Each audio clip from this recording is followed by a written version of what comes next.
So even though we face the difficulties of today and tomorrow, I still have a dream.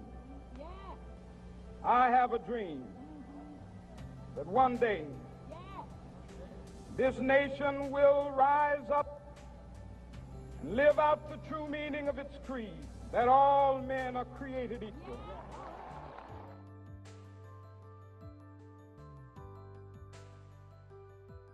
Hey everybody, welcome to The Drawing Life. I'm your host Ian.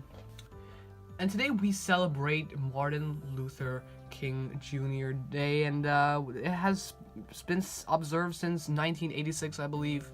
But I have never really done a video in honor of it, so that's what we're going to be doing today, a tribute to Martin Luther King Jr.